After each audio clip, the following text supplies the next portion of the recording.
So, Bill McKibben, tar sands action protest. So, what are you doing here? Well, I think this is day 12 or day 13 or something. I'm beginning to lose track. But we'll get near 800 people arrested so far in this action today. This has turned into the largest civil disobedience action, certainly in the environmental movement, in a generation, and really almost anywhere in a very, very long time. And it's been remarkable to see how the courage of people to put their bodies on the line has managed in the course of 2 weeks to take a regional issue and make it into a national and an international issue.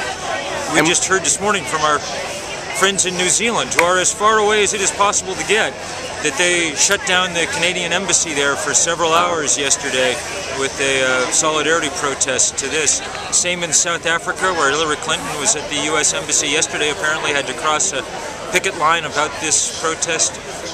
It's going really well. And why do you think this has really taken off compared to so many other efforts in this area? 2 reasons. One, this pipeline is really a bad idea. I mean, if you think about it, the tar sands up there, as the Canadians keep saying, are the next Saudi Arabia. All right? Well, the last Saudi Arabia, when we found it, we didn't know about climate change. So of course we went ahead and plumbed it and, are now draining it dry. Now that we know about climate change, if we do exactly the same thing with the next Saudi Arabia, we're fools. And I think people are understanding that.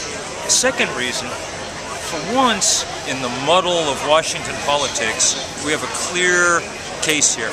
Barack Obama will say yay or nay to this pipeline. It's his call. He does not have to go ask Jim Inhofe. He doesn't have to parlay with the Tea Party. He doesn't have to do any of that stuff. All he has to do is be the guy, briefly, that he was in 2008. I mean, the guy who, the night he was nominated, said, "In my presidency, the rise of the oceans will begin to slow and the planet begin to heal." A lot of people are discouraged with his performance. Some of that discouragement is, you can fairly lay at the heels of Congress. They've done a terrible job.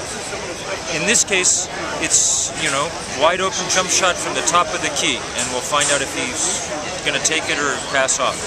And what about Hillary Clinton? She was the other star of the Democratic Party, and she plays a pretty big role here. One of the interesting questions I think we've answered is, at least in environmental terms, whether it would have made much difference if we'd elected Hillary instead. Her performance here, I'm afraid, has been pretty shameful. Not only did they issue a just absurd environmental impact statement that never even discusses the central environmental impact, all that extra carbon up in the tar sands of Alberta, but she was willing to carry on with this process even though the pipeline company hired her former deputy campaign manager as their chief lobbyist. I mean, the only decent thing to have done would have been to say, get rid of him or I can't, take part in this proceeding. I mean, it's been Washington politics as usual, and that's, people are tired of that.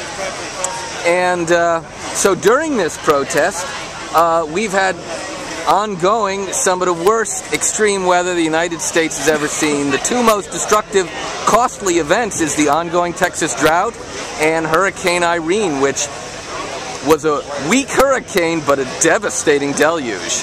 Yeah, during this protest, we've set the new record for most billion-dollar weather disasters in a year in the U.S., and we're only in August. I guess now, as of today, we're in September. Yeah. We've got 4 months to go of, hard weather, and we've already set that record. One of the things that was really moving and powerful here was 2 days after Irene, a busload of 30 Vermonters appeared, having somehow gotten out through all the broken bridges and roads and things. And they, of course, part of them were like, we don't want to be here because our friends and neighbors aren't, but we know that this is the most important place we can be. It's, too late to prevent Irene. It's not too late to prevent the kind of endless acceleration of that process. So it was really moving to have them there, just like it's been really moving to have all the landowners from Nebraska and Texas and all the indigenous leaders whose land's been ripped up for this sort of thing, and on and on and on. We've been making some pretty interesting connections, and that's good to see. Well, I'll let you get back to your protest. What if you could say one thing to the readers of Climate Progress, what would it be? The one thing I would say is be here on Saturday, September 3rd. You don't need to get arrested. There will be people getting arrested, but we're going to actually just also have a big rally and do some nice aerial art, and it's going to be a beautiful finish to phase 1 of this campaign. After that, stay tuned. We're going to need your help as the fall goes on. This is a fight we might actually have some chance of winning, and so we've got to keep the pressure seriously on. All right, well, thank you so much for what you're doing, Bill. Brother, thank you so much.